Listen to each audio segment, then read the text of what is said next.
Hello friends, income tax के cases की series में आज जो केस हम डिस्कस करेंगे वो सेक्शन 36 सबसेक्शन 1 क्लॉज डबल आई को लेकर के है।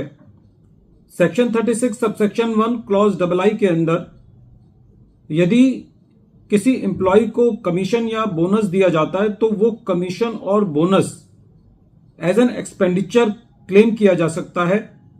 कंडीशन ये है कि ये कमीशन और बोनस तभी अलाउ होगा यदि ये कमीशन और बोनस असेसी को प्रॉफिट या डिविडेंड के बतौर नहीं दिया जाना। कहने का मतलब यह है कि यदि कोई अमाउंट किसी एम्प्लॉय को डिविडेंड या प्रॉफिट के बतौर दिया जाना है लेकिन कंपनी उसको एज ए कमीशन और बोनस देकर के उसका खर्चा क्लेम करती है तो वो एक्सपेंस असेसी को अलाउ नहीं होगा।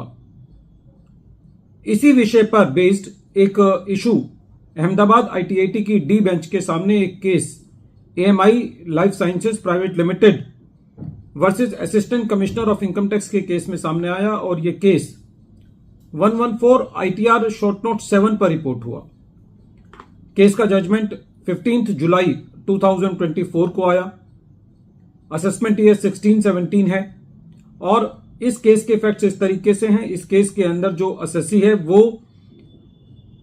फार्मा इंटरमीडिएट्स की मैन्युफैक्चरिंग के अंदर है। During the year assessee company ने अपने एक शेयर होल्डर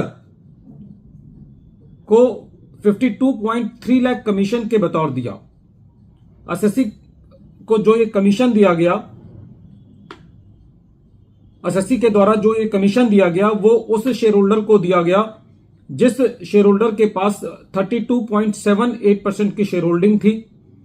टोटल कंपनी के शेयर होल्डर्स 30 थे और ये शेयर होल्डर कंपनी का डायरेक्टर भी था और total director of the company जो है वो 6 थे। कहने का मतलब ये हुआ कि जो कंपनी ने जिस डायरेक्टर को कमीशन दिया उस डायरेक्टर के पास 32.78% की शेयर होल्डिंग थी और टोटल 6 डायरेक्टर थे कंपनी के और 30 शेयर होल्डर्स थे जिनमें से एक जो है वो एम्प्लॉय था जिसको कंपनी ने ये कमीशन दिया। जब असेसमेंट प्रोसीडिंग्स चल रही थी तो असेसिंग ऑफिसर का ये मत था कि ये जो कमीशन उस डायरेक्टर को दिया गया है जो कि शेयर होल्डर भी है कंपनी का, ये डिविडेंड डिस्ट्रीब्यूशन टैक्स को अवॉइड करने के लिए दिया गया है।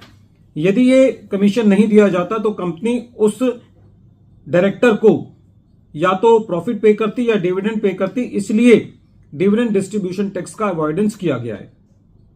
जब ये मैटर ट्रिब्यूनल के पास गया तो ट्रिब्यूनल का ये कहना था कि प्रेजेंट केस के अंदर जो ये कमीशन दिया गया है ये कमीशन इनकम बकायदा जिसको दिया गया है उसने उसको अपने इनकम के अंदर लिया है। उस डायरेक्टर की जो इनकम है वो 2.74 करोड़ दिखाई गई है और उसने उसके ऊपर 94.13 लाख का टैक्स भी दिया है।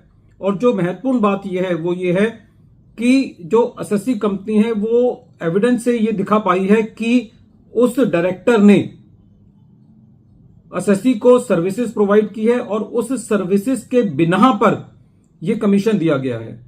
दूसरा, ट्रिब्यूनल का यह भी कहना था कि प्रेजेंट केस में जो कंपनी है उसका बुक प्रॉफिट 6.68 करोड़ है और जो कमीशन है वो 52.34 लाख है, तो ये खाली 7.8% बनता है।